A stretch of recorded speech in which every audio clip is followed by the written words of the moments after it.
नमस्कार दोस्तों, शिक्षा जगत की तमाम बड़ी खबरों के साथ मैं राज एक नए वीडियो के साथ। इस वीडियो में देखेंगे कि बंशीधर ब्रिजवासी जो एमएलसी हैं, इन्होंने इस शिक्षा कोर्स के बारे में क्या बोल गए और इन्होंने ऐप के बारे को बकवास और असफल बताया, पूरी ट्रांसफ़र प्रक्रिया को ही गलत बनाया और एक सिद्धार्थ और शिक्षा विभाग यहाँ तक कि सरकार पर भी इन्होंने कई सवाल उठा दिए। तो आइए सुनते हैं उन्हीं की जुबानी। आपने छोड़ दिया है हजारों हजार शिक्षिकाएं, पुरुष शिक्षक 400 किलोमीटर 500 किलोमीटर दूर फंसे हुए हैं। तो वो ऐप जो है वो ऐप है, ब्रेनलेस ऐप है, उसका पास तो कुछ है नहीं।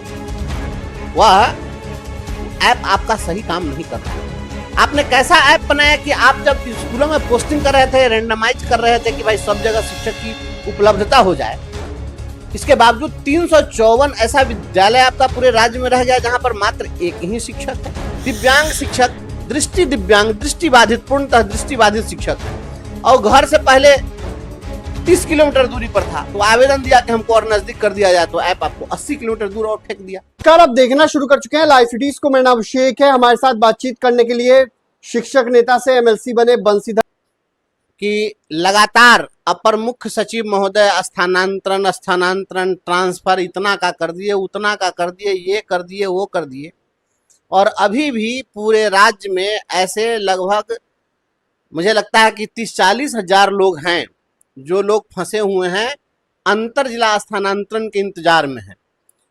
दरभंगा जिले को टच नहीं किया, सहरसा को टच नहीं किया, सीतामढ़ी को टच नहीं किया, खगड़िया को टच नहीं किया। वहां की जो शिक्षिकाएं हैं वह प्रतिदिन रो रही हैं। अब वह जो पहले नियोजित शिक्षिका कहीं थी और वह विशिष्ट शिक्षिका इसलिए बनी कि इसी कारण से मेरा अंतर जिला स्थानांतरण हो जाएगा।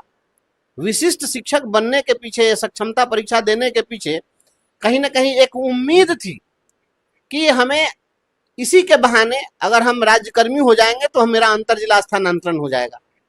तो आपने टच ही नहीं किया और आपने छोड़ दिया है हजारों हजार शिक्षिकाएं, पुरुष शिक्षक 400 किलोमीटर 500 किलोमीटर दूर फंसे हुए हैं। अब आपने ऐसा बना दिया है कि एक तरफ महिला है जो वो परेशान है, पुरुष है दूसरी तरफ वो परेशान है, उनके बच्चे हैं वो परेशान है। हमारे पास ऐसे दर्जनों आर्मी के जवान का फोन आता रहता है जो बॉर्डर पर देश की रक्षा में तैनात हैं, और वो फोन करते हैं और कहते हैं कि सर मेरी पत्नी जो है कहीं और नौकरी कर रही है, पिताजी बीमार है, कोई देखने वाला नहीं है, परिवार में कोई नहीं है, बच्चे कहीं और रह रहे हैं। अब बताइए कि ये कौन सी ट्रांसफर पॉलिसी है। और ट्रांसफर पॉलिसी का जो हश्र हुआ है, ये ऐप से जो स्थानांतरण हुआ है, मैं मानता हूं कि ऐप से स्थानांतरण हुआ है तो वसूली नहीं हुई है, मैं इस बात से सहमत हूं। लेकिन कैसा ऐप आपने बनाया कि आप जब पोस्टिंग किए इतनी बहाली कर दिए लाखों लाख शिक्षकों की, फिर भी राज्य का 29 विद्यालय ऐसा है जहां पर शून्य शिक्षक, एक भी शिक्षक नहीं है, शिक्षक विहीन विद्यालय रह गया। तो वो ऐप जो है वो ऐप है, ब्रेनलेस ऐप है, उसका तो कुछ है नहीं। वह ऐप आपका सही काम नहीं कर रहा है। आपने कैसा ऐप बनाया कि आप जब स्कूलों में पोस्टिंग कर रहे थे, रैंडमाइज कर रहे थे कि भाई सब जगह शिक्षक की उपलब्धता हो जाए, इसके बावजूद 354 ऐसा विद्यालय आपका पूरे राज्य में रह गया जहां पर मात्र एक ही शिक्षक है। एकल शिक्षक के विद्यालय आपको 354 रह गया, तो आपको कहीं ना कहीं तो आपको स्वीकार करना होगा कि ऐप आपका फेलियर है। कैसा आपने ऐप बनाया कि पूरे राज्य के अंदर 2977 विद्यालय ऐसा है जिस विद्यालय में मात्र 2 ही शिक्षक रहे। तो ये पूरा का पूरा आपका ऐप फेल कर गया है और इसकी समीक्षा करने की जरूरत है। और आप कहते हैं कि हम इनका स्थानांतरण कैसे करें, रिक्ति कैसे करें। तो अभी आपने हेड टीचर के पद पर 35,333 शिक्षकों को अपॉइंट किया, उसमें से मुझे लगता है कि लगभग 90% शिक्षकों ने योगदान कर लिया। तो ये लोग जिन पदों को छोड़कर हेड टीचर बने हैं, तो इतनी तो रिक्तियां बन गई, तो 30,000 से अधिक रिक्तियां आपको इन पदों पर बन गई। प्रधान शिक्षक में, प्रधानाध्यापक में आपने हाई स्कूल में जितने लोगों को अपॉइंट किया है, तो फिर उतनी रिक्तियां हाई स्कूलों में भी बन गई है। तो जो रिक्तियां बनी है ये रिक्ति, उसके अलावे आप कह रहे हैं कि 1 लाख के लगभग और हम अपॉइंट करने जा रहे हैं, तो वो भी तो कहीं ना कहीं रिक्ति ही है। तो वह रिक्ति तो आज भी है और कल भी वह रिक्ति रहेगी, क्योंकि पूरे राज्य में अगर अभी जो लोग जहां हैं उनको आप ट्रांसफर की सुविधा दे दीजिएगा, वो चले जाएंगे, तभी रिक्तियां तो रहेगी। तो आपको सबसे पहले शिक्षकों को स्वैच्छिक स्थानांतरण दीजिए, और जो भी हमारे पुरुष साथी हैं और सैकड़ों किलोमीटर दूर हैं, अब उनके साथ लगता है कि उनका पुरुष होना जो है वह उनके लिए एक अभिशाप बन गया। अब वो परेशान है, उनका बाल बच्चों से नहीं मिल पा रहे हैं, बीमार माँ बाप की देख रेख नहीं कर पा रहे हैं। जो शिक्षिकाएं हैं फोन पर बात करके रोने लगती हैं। बहुत सारे जो आर्मी के जवान हैं उनकी पत्नी परेशान है, किसी का हस्बैंड कहीं दूसरी जगह जॉब कर रहा है, पटना पर आपने होल्ड लगा करके रख दिया है। भाई ये आप पूरे होल्ड कैसे कर सकते हैं? क्या पटना इस राज्य से अलग है? जिसका घर पटना में होगा तो वो पटना में जन्म लिया तो पाप किया था क्या कि आप कहिएगा कि नहीं पटना में नहीं करेंगे? पटना में भी आप करिए। तो ये स्थानांतरण जो बचा हुआ है सभी लोगों का शीघ्र स्थानांतरण किया जाए, और नहीं तो शिक्षक उबल रहे हैं और ये शिक्षक सड़कों पर उतरेंगे तो आप फिर कहेंगे कि हमने किया, ये किया, वो किया।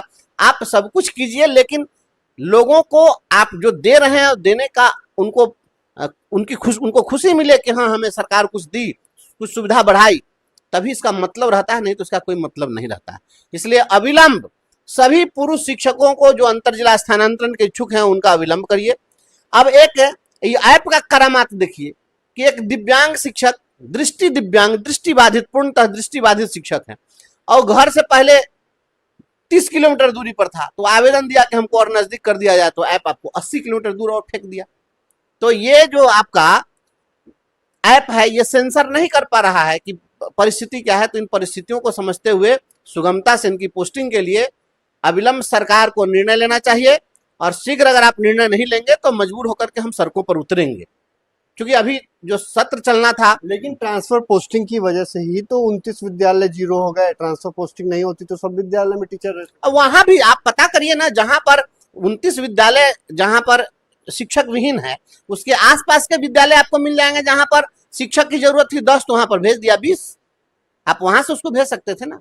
तो जहां ये तो एक ही स्कूल में 2-2 को हेडमास्टर दे दिए हैं। शिक्षकों ने ट्रांसफर चाहा ना, इसलिए हो गया। नहीं, शिक्षकों के चाहने से थोड़े हो, इनका ऐप फेलियर है ना। रेंडमाइज जो की है, जो रेंडमाइजेशन से पोस्टिंग हुई है, वो पोस्टिंग शिक्षक के चाहने से, तो स्वैच्छिक पोस्टिंग तो रेंडमाइजेशन में है नहीं, वो तो इनका ऐप किया है। और इनका जो ऐप किया है तो सरकारी शिक्षक को तो मदरसा में भेज दिए हैं, जो हिंदी भाषी शिक्षक थे उनको उर्दू विद्यालय में भेज दिए हैं। अभी उर्दू विद्यालय में प्रधानाध्यापक बना दिए हैं, वहां के टीचर उर्दू में एप्लीकेशन लिखते हैं, हिंदी वाले को समझ नहीं आ रहा है। अब ये क्या होगा? तो ये पूरा का पूरा गड़बड़ है, इसको ठीक करना पड़ेगा। और जितनी भी महिलाएं जो फंसी हुई हैं सबको गृह जिला में करिए।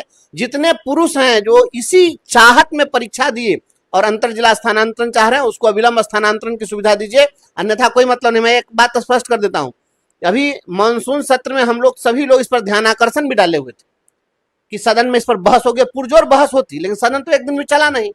अब सदन नहीं चला तो हम लोग, सदन में बात अगर होती तो माननीय मंत्री वहां जवाब देते, मुख्यमंत्री के सामने बात होती, लेकिन तमाम चीजों को हम लोग पत्राचार के माध्यम से एसीएस को अवगत करा रहे हैं, लगातार हर चीज की जानकारी दे रहे हैं। आप अविलंब करिए, और ये आपका जो शिक्षक विहीन विद्यालय है वहां पर वहां के लोकल लोगों की पोस्टिंग करिए। विद्यालय भी चलना चाहिए और सभी शिक्षकों को स्थानांतरित। क्या आप इनके बयान से सहमत हैं? क्या ट्रांसफ़र प्रक्रिया और आसान हो सकती थी? क्यों पूरी ट्रांसफ़र प्रक्रिया को ये गलत बता रहे हैं? आपके अनुसार से ट्रांसफ़र के लिए क्या होना चाहिए था? क्या नीति होनी चाहिए? आप कमेंट कर सकते हैं। क्या सचमुच में इस शिक्षा कोर्स ऐप जो है वो बकवास है? क्या इसे असफल कहा जा सकता है? आप जो है अपने बयान रख सकते हैं, अपने सुझाव दे सकते हैं, आप मुझे कमेंट कर सकते हैं। अगर चैनल पर पहली बार आए हैं तो हमारे चैनल को सब्सक्राइब कीजिए। अगर वीडियो अच्छा और इन्फॉर्मेटिव लगे तो हमारे दोस्तों में शेयर करिए। बेल आइकन ज़रूर दबा लीजिए ताकि वीडियो से जुड़ी सारी अपडेट आपको पहले मिल सके। और इस शिक्षा कोर्स के साथ साथ शिक्षा जगत की तमाम से जुड़ी जितनी भी खबरें हैं उसको हम इस चैनल पर लाते रहेंगे। तब तक आप बने रहिए। आपका दिन शुभ हो।